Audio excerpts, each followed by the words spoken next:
शयन रखी जिनसे हमें नहीं रखनी चाहिए थी। जीवन में समय चाहे जैसा भी हो, परिवार के साथ रहो। सुख हो तो बढ़ जाता है और दुख हो तो बढ़ जाता है। इस संसार में मूर्ख व्यक्ति, अधर्मी, अज्ञानी व नास्तिक प्रकृति का व्यक्ति मेरी शरण स्वीकार नहीं कर सकता। ज्ञानी व्यक्ति को कर्म के प्रतिफल की अपेक्षा कर रहे अज्ञानी व्यक्ति के दिमाग को अस्थिर नहीं करना चाहिए। अपने जीवन में कभी भी ना किसी को आनंद में वचन दे, ना क्रोध में उत्तर दे और ना ही दुख में कभी निर्णय ले। किसी और का काम पूर्णता से करने से कहीं अच्छा है कि अपना काम करे, भले ही उसे अपूर्णता से करना पड़े।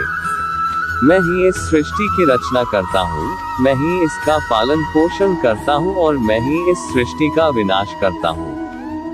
कृष्ण कहते हैं, जब जब संसार में धर्म की हानि होगी, अधर्म की विजय, तब तब मैं इस पृथ्वी पर अवतार लूंगा।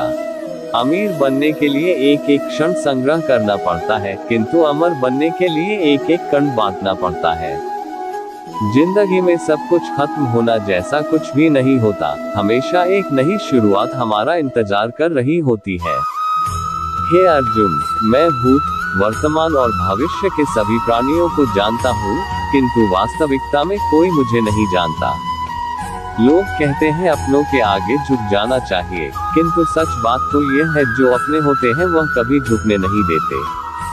वो दिन मत दिखाना कान्हा कि हमें खुद पर गुरूर हो जाए, रखना अपने दिल में इस तरह की जीवन सफल हो जाए। वह जो सभी इच्छाएं त्याग देता है, मैं और मेरा की लालसा तथा भावना से मुक्त हो जाता है, उसे शांति प्राप्त होती है। हमेशा छोटी छोटी गलतियों से बचने की कोशिश किया करो, क्योंकि इंसान पहाड़ों से नहीं पत्थरों से ठोकर खाता है। शांति से भी दुखों का अंत हो जाता है और शांत चित्त मनुष्य की बुद्धि शीघ्र ही स्थिर होकर परमात्मा से युक्त हो जाती है।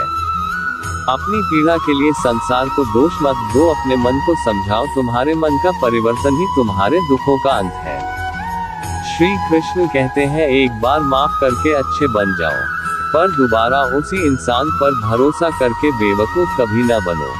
इच्छा पूरी नहीं होती तो क्रोध बढ़ता है, और इच्छा पूरी होती है तो लोभ बढ़ता है। इसलिए जीवन की हर स्थिति में धैर्य बनाए रखना। अगर तुम अपना कल्याण चाहते हो तो सभी उपदेशों, सभी धर्मों को छोड़कर मेरी शरण में आ जाओ, मैं तुम्हें मुक्ति प्रदान करूंगा। जो हुआ अच्छा हुआ, जो होगा अच्छा होगा। स्वयं को मुझ पर छोड़ दो, अपने कर्म पर ध्यान दो। कर्म ऐसा जो स्वार्थरहित पापरहित हो। कृष्ण ने दुष्टों को भी अपनी गलती सुधारने का मौका दिया, क्योंकि वो किसी मनुष्य को नहीं, उसके अंदर के बुराई को मारना चाहते थे। संदेह की स्याही से संबंध के पृष्ठ पर कभी शुभ अंकित नहीं होता, इसलिए अपने मन के विचार और संबंधों का आधार दोनों ही शुभ रखें। मोहग्रस्त होकर अपने कर्तव्य पथ से हट जाना मूर्खता है, क्योंकि इससे ना तो तुम्हें स्वर्ग की प्राप्ति होगी और ना ही तुम्हारी कीर्ति बढ़ेगी।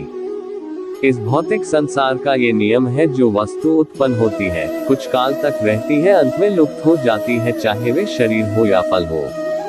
यदि कोई व्यक्ति प्रेम से, भक्ति से पुष्प, फल, जल भी मुझ पर चढ़ा दे तो उसी भाव से उसे स्वीकार करता हूँ, वह मेरा प्रिय भक्त होता है। उससे मत डरो, जो वास्तविक नहीं है, ना कभी था ना कभी होगा। जो वास्तविक है वो हमेशा था और उसे कभी नष्ट नहीं किया जा सकता।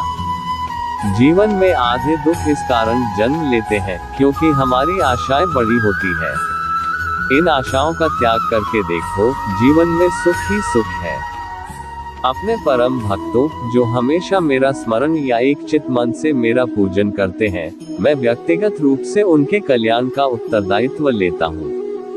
जन्म लेने वाले के लिए मृत्यु उतनी ही निश्चित है जितना कि मृत होने वाले के लिए जन्म लेना। इसलिए जो अपरिहार्य है उस पर शोक मत करो। श्री कृष्ण ने कहा है, अगर तुम्हें किसी ने दुखी किया है तो बुरा मत मानना।